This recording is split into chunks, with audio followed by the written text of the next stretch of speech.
Chapter 8. A Warning from Tiffany.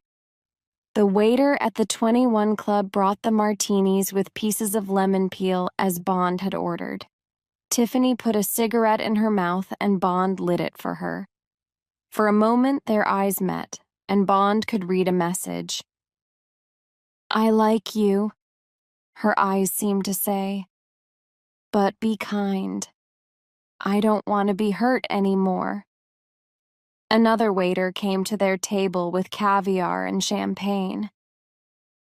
"I'm going to Las Vegas tomorrow," said Tiffany.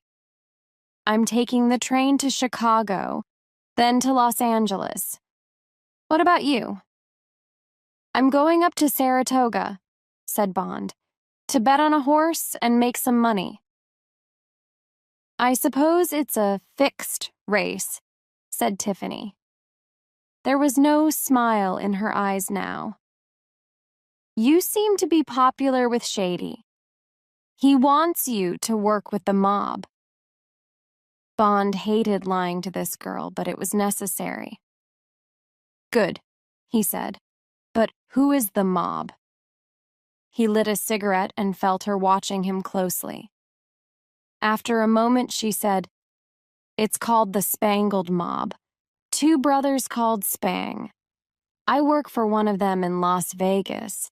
Nobody seems to know where the other one is. Some say that he's in Europe, and then there's somebody called ABC. When I'm working with diamonds, all the orders come from him. The brother I work for is Serafimo Spang. He's more interested in gambling and racehorses. Then there's Shady.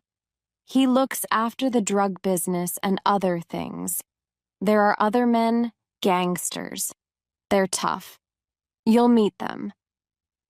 Then she added, unkindly, "I'm sure you'll like them." "It's just another job," said Bond angrily. "I've got to earn some money." "There are lots of other ways," she said. "Just think very carefully before you work for our little gang." "This diamond game looks easy," said Bond. "Why don't we just go on doing it together? 2 or 3 jobs a year will give us good money." "These people aren't fools," said Tiffany.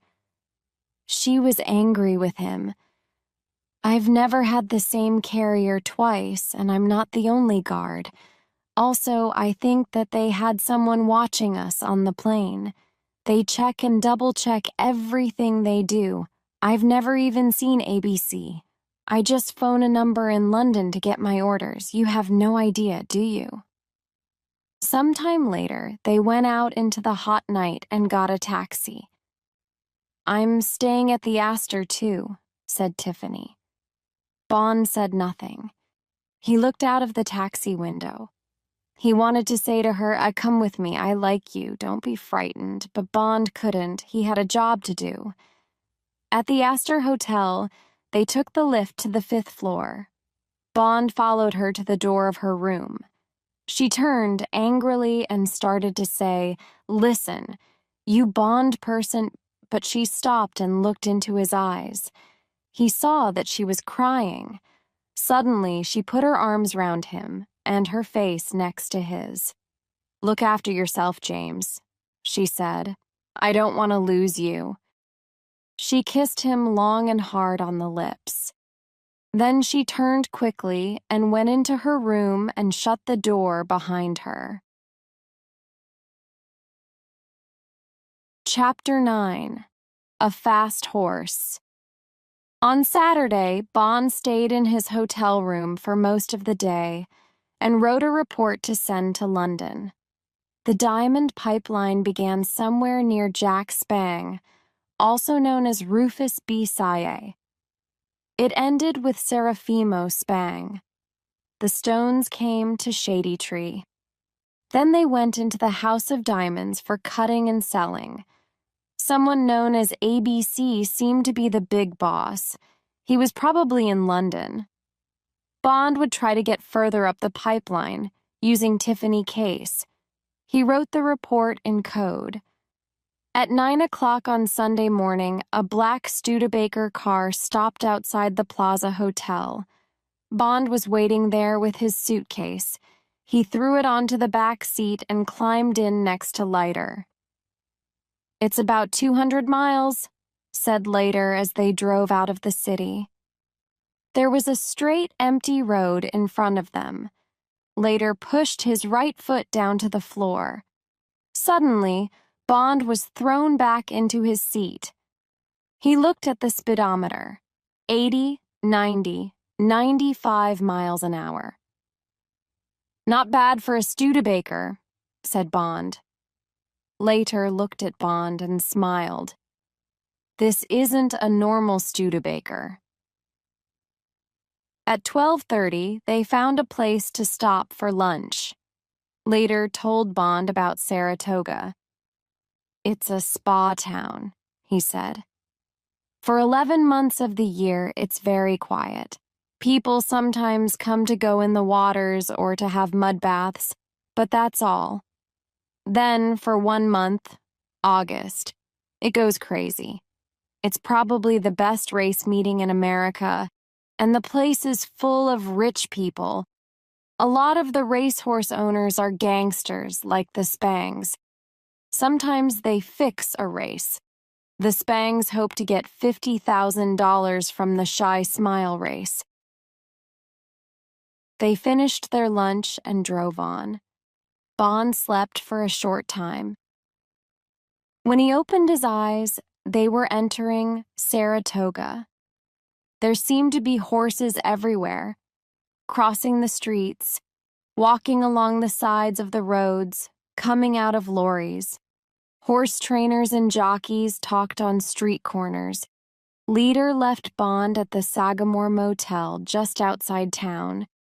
They agreed to meet only at night or by accident at the races.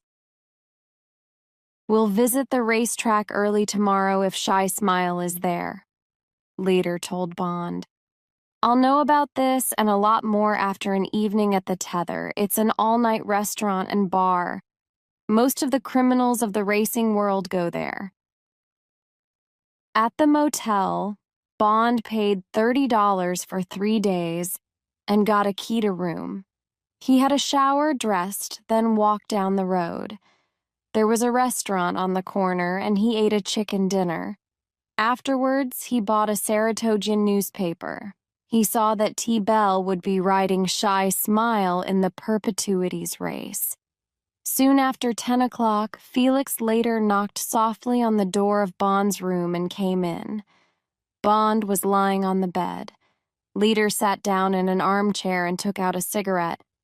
"We get up at 5 o'clock tomorrow morning," said Leiter. "They'll be timing Shy Smile at 5:30 a.m. I want to see who's there. The owner of the horse is Pissarro. He's one of the directors of the Tiara Casino in Las Vegas. The jockey is Tingling Bell. He's a good rider, but he's not always honest when he's paid well. I want to speak to Tingling. The trainer is another gangster, Rosie Budd." "What are you going to do?" asked Bond. "I've got a few ideas," said Leiter. "I'll wake you at 5 o'clock. Bond woke early, and the two men drove to the racetrack. They walked through the trees to the white fence round the track. The early morning air was wonderfully cool, and the sun was beginning to come out. 3 men came through the trees. One of them was leading a large horse. The animal had a white face and white feet. "Don't look too interested in them," warned Leiter. "Turn round and watch the line of other horses coming up the track. I'll watch our friends." Bond turned and looked away. "A man is leading out Shy Smile," said Leiter. "And there's Bud and Pissarro. It's a nice-looking horse. The man is getting on him now. The gangsters have got their watches out. They've seen us, but don't worry. When the horse starts moving, they won't be interested in us. Okay, you can turn round now, James." Shy Smile is on the other side of the track. They're watching him through their binoculars. Bond saw the two men with binoculars. They had watches in their hands. He started, later said. Far away, Bond could see a brown horse moving fast round the top of the track. They watched him turn and come towards them. Horse and rider came quickly round the corner in front of Bond and later, and on towards the watching men. Then the horse was past them, and Bond's eyes moved to the two men. He saw them look at their watches to check the time that the horse had taken. Leader touched Bond on the arm, and they walked back to their car. "He ran well," said Later. "Faster than the real Shy Smile could run. If he moves like that, he'll win. Let's get some breakfast, James, then I'm going to see Ting-a-ling Bell." After breakfast, Bond spent some time at the racetrack. Later, he had lunch, then he watched and put bets on the afternoon races. It was a beautiful day, and by the end of the afternoon, he had won $15. He walked back to the motel and had a shower. Then he found a restaurant and had dinner. Afterwards, he walked over to the sales ring and watched racehorses bought and sold. After a time, Bond heard a small noise from the seat behind him. It was Later. He sat forward and spoke quietly in Bond's ear. "It's done," he said. "It's cost $3,000, but Ting-a-ling will do it. See you in the morning, James." Bond didn't look round, but went on watching the sales. After a while, he walked slowly back to the motel. He thought about Shy Smile, who wasn't the real Shy Smile, and about Ting-a-ling Bell, who was being paid to lose the race. "He's playing a very dangerous game," thought Bond. Chapter 10. The Race. Bond sat high up in the grandstand and watched Shy Smile's owner through binoculars. Pissarro was at a table in the grandstand restaurant not far below Bond. Rosie Budd sat opposite him. There was half an hour to wait before the Perpetuities race started. Shy Smile was horse number 10. He was the bottom horse in the betting. The two favorites to win were Come Again and Pray Action. Bond put down his binoculars and remembered what Later had told him earlier that day. Later had gone to see Bell and had told him that he was a private detective. "I know about Shy Smile, who is really Pick-a-Pepper," Later had said to Bell. "If you win, I'll tell everyone what really happened. You'll never ride a racehorse again, Ting-a-ling. Or, you can win the race but be disqualified. Knock into the horse nearest to you and stop him winning. Do that and I'll give you $1,000 now and another $2,000 after the race." A frightened Bell had agreed. But he wanted the $2,000 to be given to him at the Acme Mud and Sulphur Baths. He went there every evening after the races at 6 o'clock. Bond had the $2,000 in his pocket. If Shy Smile got disqualified and lost the race, he would go to the Acme Baths at 6 o'clock and meet Bell. When it was time, the horses came down to the starting place. First came number 1, Come Again, a big black horse. Then came Pray Action, a fast-looking gray horse. The big brown horse with a white face and white feet was behind all the other horses. A nervous-looking Ting-a-ling Bell sat on his back. The horses came to the starting gate, and Bond watched the race through binoculars. A bell sounded, and they moved quickly away. Shy Smile number 10 was close to the fence. Horse number 5 was just in front. Come again and pray. Action came along next to him. Shy Smile was behind them. Round the corner, and now Come Again was at the front, and Shy Smile was fourth. Down the long, straight part of the race course, and Shy Smile and Pray Action rushed past number 5. Shy Smile was almost next to the front horse. Now Pray Action and Shy Smile were side by side, together, moving quickly away from the others. Coming to the last corner, racing towards the finish. There was a camera filming the race. Bond stopped breathing. Now, he thought. Do it now. Pray Action was nearest the white fence. Ting-a-ling Bell moved Shy Smile nearer to him. Ting-a-ling looked away so that he could not see the gray horse next to him. Suddenly, Shy Smile's head hit Pray Action's head. He pushed Pray Action towards the fence. Pray Action's jockey stood up and had to slow his horse down. Angry shouts came from the crowd.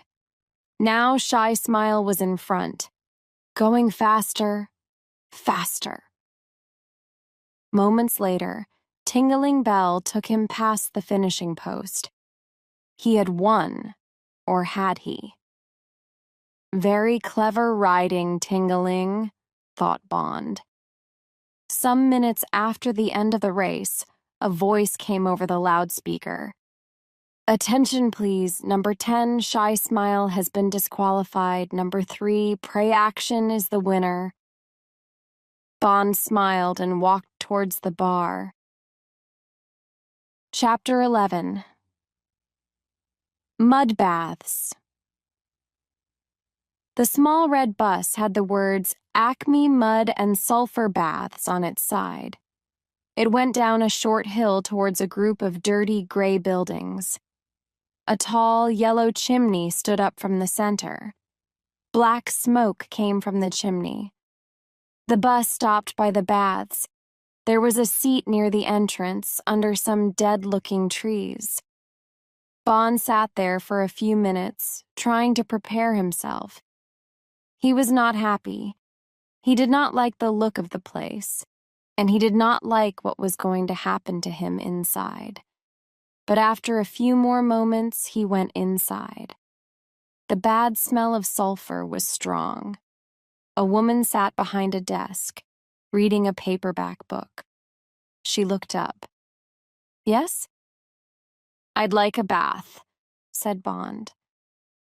Mud or sulfur? Asked the woman. Mud, said Bond. He paid for a ticket. At the back of the room were 2 doors. One said mud, the other sulfur. Bond went through the mewed door. He found himself in a long room with a window in the roof and changing rooms along the walls. It was hot and steamy in the room. 2 men sat at a table playing cards. They were naked except for towels around their waists. They looked up at Bond. Ticket? One of the men asked. Bond gave him his ticket, and the man gave him a key for one of the changing rooms. He pointed at the door at the end of the room. The baths are through there, the man said. There was nothing in the changing room except a thin towel. Bond took off his clothes and put the towel round his waist. He pushed the money into his coat pocket. Then he walked out and locked the changing room door behind him. He went through the door at the end of the room. A large black man with no hair met him on the other side. Follow me, said the black man. The room was square and gray, and there were long tables against the walls. On each table was a heavy wooden box like a coffin. It had a wooden top that covered most of the box. Men's hot, wet faces showed above the sides of most coffins. Bond followed the black man to a wooden seat next to 2 shower rooms. Bond sat on the seat, and the man went across to an empty coffin. He put a sheet into it. Next, he went to the middle of the room and got 2 buckets. They were filled with hot brown mud.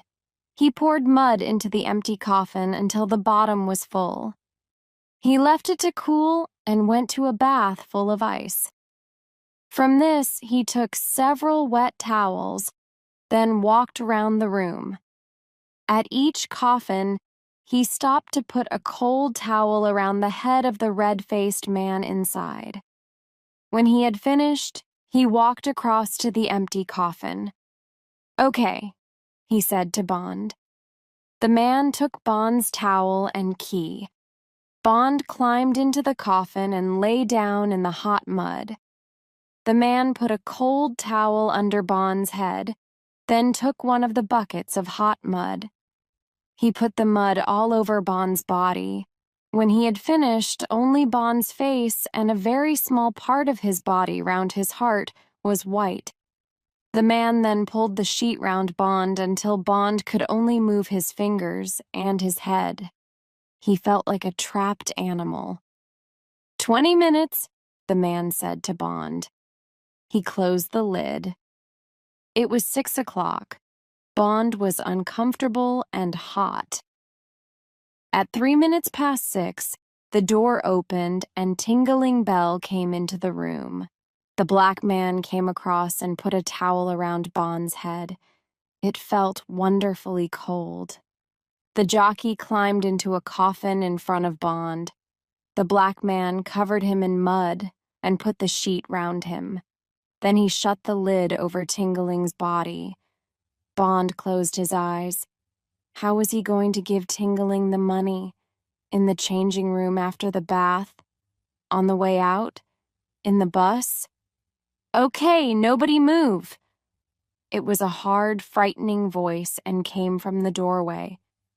Bond opened his eyes.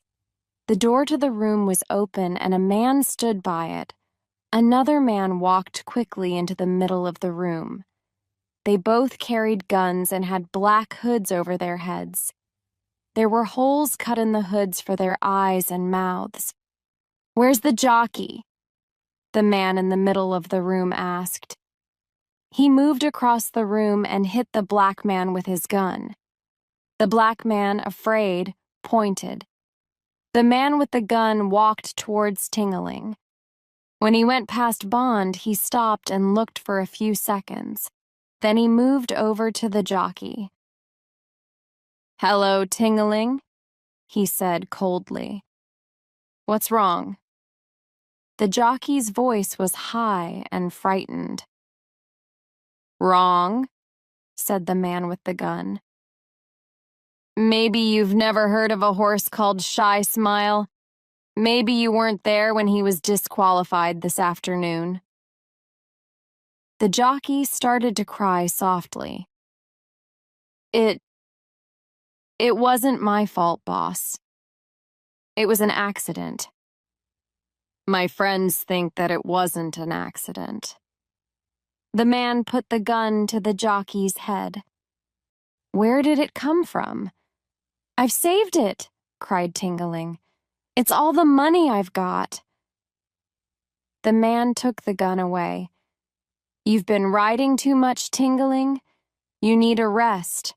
In a hospital, maybe." He walked across and picked up one of the buckets of hot mud and walked back. The jockey started shouting, "No, no," as the hot brown mud came out of the bucket and onto his head. When it was empty, the man threw the bucket across the room. "Don't call the police," he said as he walked to the door. He laughed and pointed at Tingling's coffin. "You'd better get him out before he begins to cook." Still laughing, the 2 men went out of the room. Sometime later, Felix Leiter was sitting in Bond's room at the motel. "What happened next?" he asked. "The 2 ticket men came running in," said Bond. "They took the lid off Tingling's box and pulled off the sheet. Then they carried him to the shower. He was half dead. and all of his face was burned. "Describe the two gunmen," said Leader. "The man by the door was small and thin," said Bond. "The other man was big and fat. He had a red wart on his right thumb." The jockey started shouting, "No, no," as the hot brown mud came out of the bucket and onto his head. "Wint," said Later. "And the other man was Kid. They work for the Spangs, and they always work together. Wint is always sucking that wart on his thumb. He's called Windy. He gets sick in cars and trains, and he thinks that planes are going to crash at any minute. Kid's got white hair, but he's only about 30 years old. I'll tell the police about them and about Shy Smile.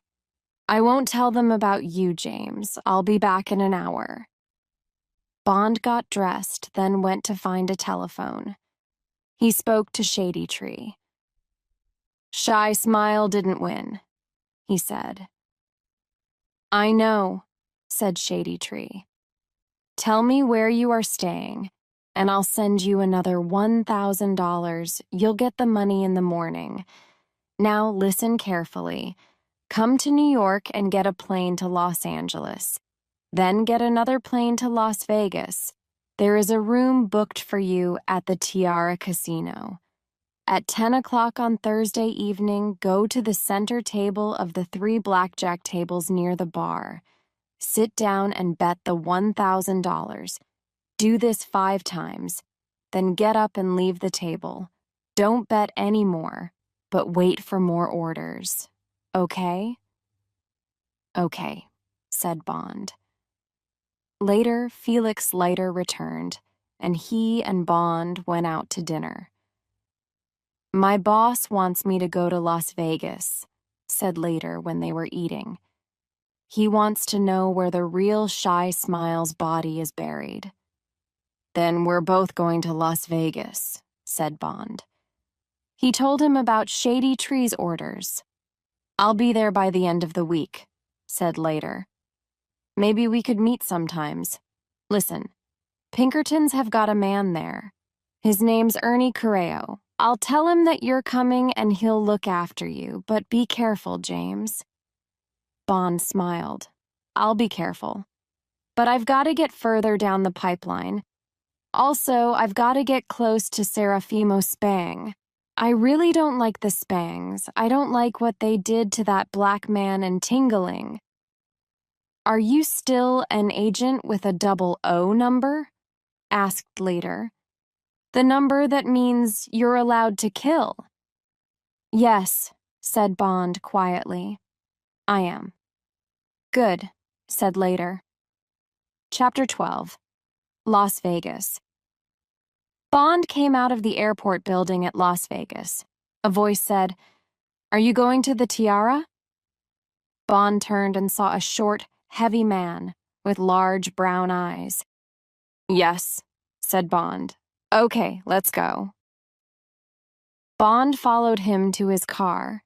It was a taxi. He threw his suitcase onto the back seat and climbed in after it. They drove out of the airport. "I'm Ernie Correo," said the driver. "I'm a friend of Felix Leiter. He told me to look after you. Are you staying long?" "Maybe for a few days," said Bond.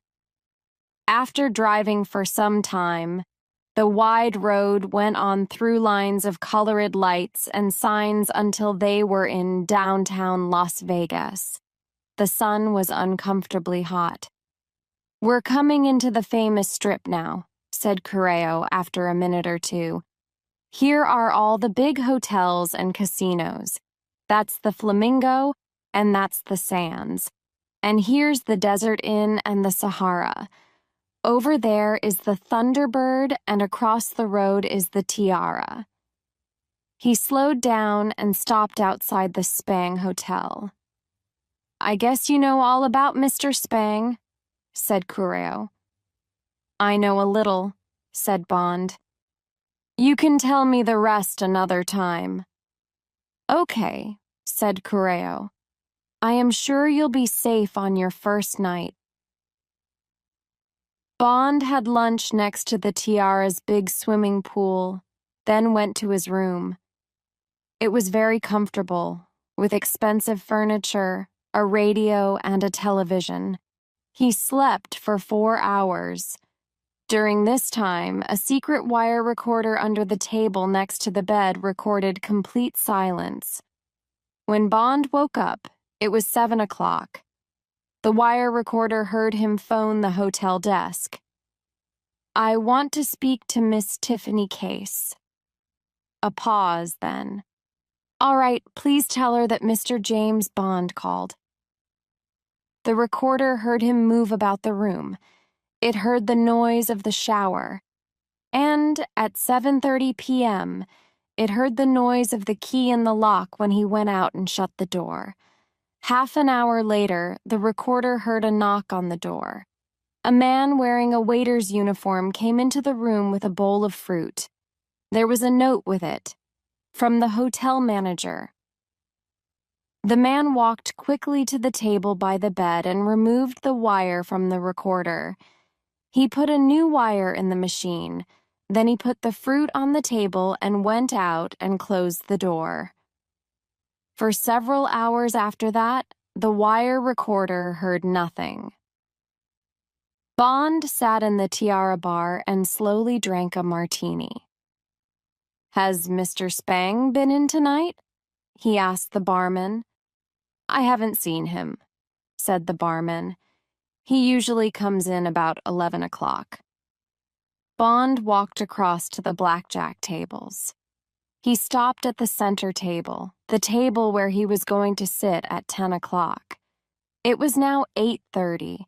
8 players sat round the table opposite the dealer. The dealer was about 40 years old.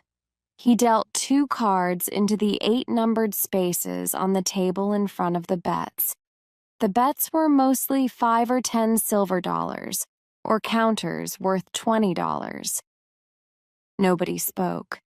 The waitresses moved around in the space inside the circle of tables. From this space, 2 tough-looking men with guns at their waists watched the tables and players carefully. Bond watched the game for a short time, then walked to the Opal Room restaurant. He sat at a corner table and ordered a steak and a martini. Then he ate his dinner and thought about the rest of the evening. He was becoming bored with this job, and he did not like taking orders from a cheap gangster or trying to please Mr. Spang. Just before 10 o'clock, he walked into the casino. "There are 2 ways of doing this job," he thought. "Sit and wait for something to happen, or make something happen." Chapter 13. An interesting evening. The dealer now at the center blackjack table was Tiffany Case. So that's her job at the Tiara, thought Bond. All the blackjack dealers at the tables were pretty women. They all wore the same smart Western clothes. Short, gray skirt with a wide, black belt, a gray shirt and a black handkerchief round the neck, a gray cowboy hat, and black boots. So, Tiffany is going to help me to win $5,000, Bond thought. He sat down opposite her. "Hi," she said, smiling politely. Bond put 10 $100 notes across the betting line on the table. One of the 2 tough-looking men walked across and stood next to Tiffany. He was called a pit boss. "Maybe this man would like new cards," the man said, looking at Bond. He gave Tiffany a new pack of cards, then he moved away. Tiffany shuffled the new cards quickly, then cut them, divided them into 2 parts, and put them flat on the table. But Bond saw that the 2 halves were not quite the same. When she shuffled them again, she was going to put the cards back into the same place. She put them in front of Bond to cut. He watched her shuffle them again, cleverly moving the cards just where she needed them. And so the new pack of cards was fixed. She dealt him 2 cards, then gave 2 to herself. Bond looked at his 2 cards, a jack and a 10. He looked up at the girl and shook his head. He didn't want another card. She turned her cards over. They added up to 16. She took another card, a king. Now the 3 cards added up to more than 21. She had busted.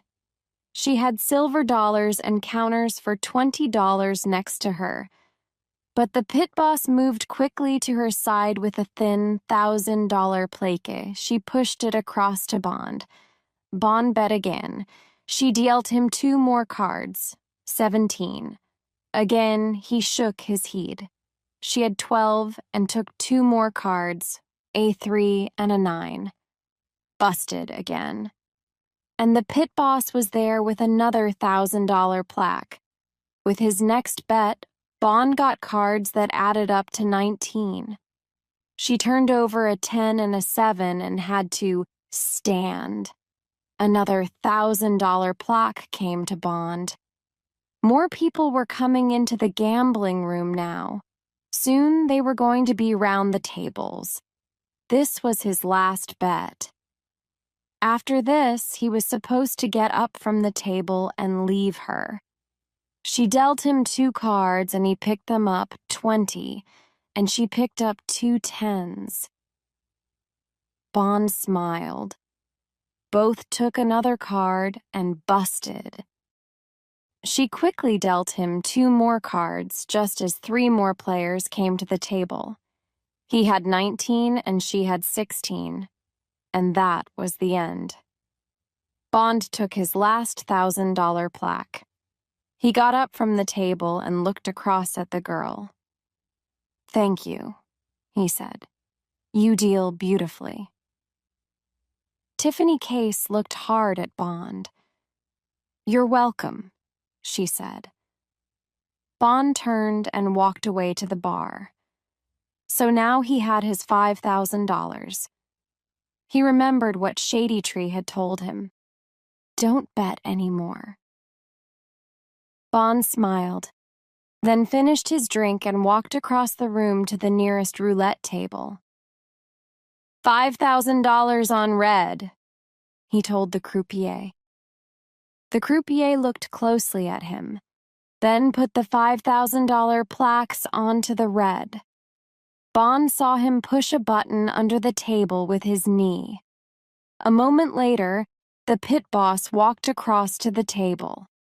At the same time, the croupier turned the wheel. Bond lit a cigarette. He had a wonderful feeling of freedom.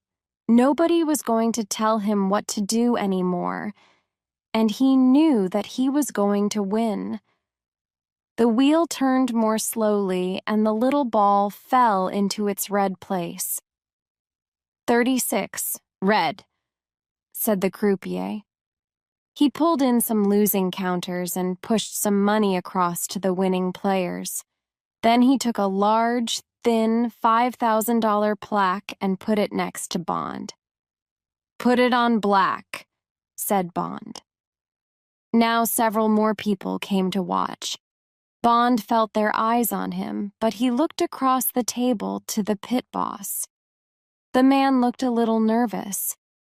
Bond smiled at him as the wheel turned. 17. Black, said the croupier. There were noises of excitement from the watching crowd. They watched the croupier push the big plaque in front of Bond. Now there was another man standing next to the pit boss. He was a big, square-shaped man, and he was looking at Bond with hard, bright eyes. It was Serafimo Spang. He looked a little like his brother in London. Now for the last throw, thought Bond. And then I'm leaving here with $20,000 of Spang money. He looked across at his employer. Spang's eyes were still watching him. "Red," said Bond. He gave the $5,000 plaque to the croupier. The wheel turned. The little ball fell into its place. "5. Red," said the croupier. And there were more noises of excitement from the people around the table. "I'll take my money," said Bond. "Thanks." Bond put the 4 plaques in his pocket and moved through the crowd. He walked across to the cashier's desk. 3 notes of 5,000 and 5 of ones, he said to the man. The cashier took Bond's 4 plaques and gave him the money. Bond went to the hotel desk and asked for an airmail envelope. Then he moved to a writing desk next to the wall. He put the 3 large notes in the envelope and wrote on the front, "The Managing Director, Universal Export Regents Park, London, NW1 England." Then he bought stamps at the desk and put the envelope into the U.S. mailbox. He hoped it would be safe. He looked at his watch. 5 minutes to midnight. He looked round the room for the last time. There was a new dealer at Tiffany Case's table, and Mr. Spang was not there anymore. Bond walked back to his room and locked the door. It had been an interesting evening.